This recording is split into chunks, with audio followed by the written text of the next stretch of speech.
Greetings Exiles, BullShifter here back with another Path of Exile PS4 tutorial video. Today I want to go ahead and cover Incubators. Now Incubators will solely drop from the different monolith areas that you can access throughout the game. Typically they will drop from the actual enemies with icons above their heads. They're not exactly the most common drop early on in the game, but as you progress they do start to drop more often.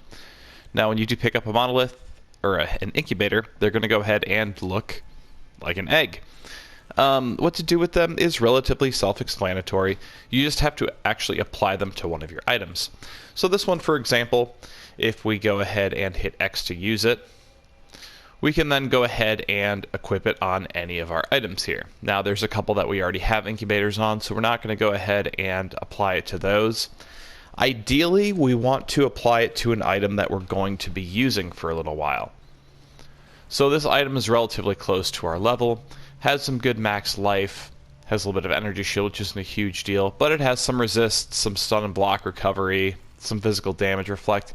So it's not something I'll probably replace immediately. I'll probably use it for a couple levels at least, so I'm probably pretty safe to go ahead and apply it to this.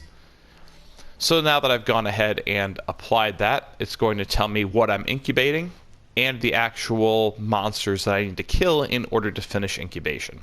So for this one in particular, I'm going to get a quality gem from it once I've gone ahead and killed level 24 and up monsters, and I need to kill 1,563 of them.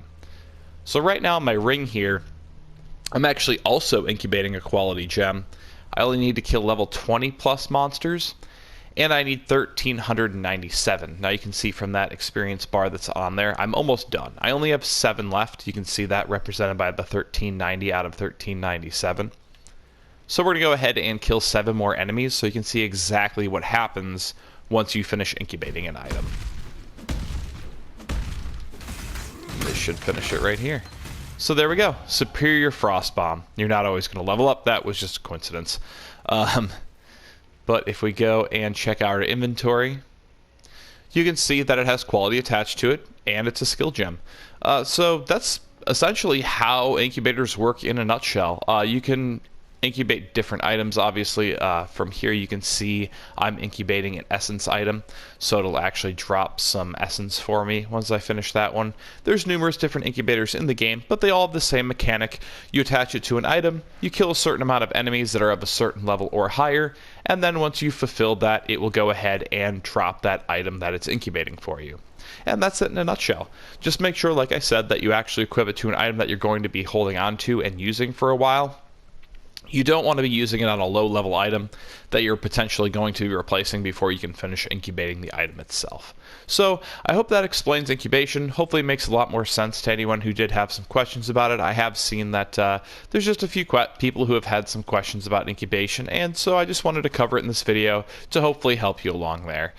I do also want to mention that I do plan on streaming tonight, and I am going to be making my streaming return to YouTube. I was on Twitch for a little while. It was okay, but I just prefer to use YouTube. So I hope that you'll go ahead and subscribe to the channel, turn on notifications, that way you'll know whenever I am online, and you can come check out the streams. You can come in, ask some questions, or just hang out. It's a pretty casual thing. My only rule is to just be respectful of one another and keep it as PG as possible. So I hope to see you guys in the stream tonight. I'm hoping to stream somewhere around 8 to 9 Central Standard Time tonight, which is roughly about 5 hours away, a little less than that. So hopefully I will see you guys there. And as always, until next time, may the RNG be with you. Always.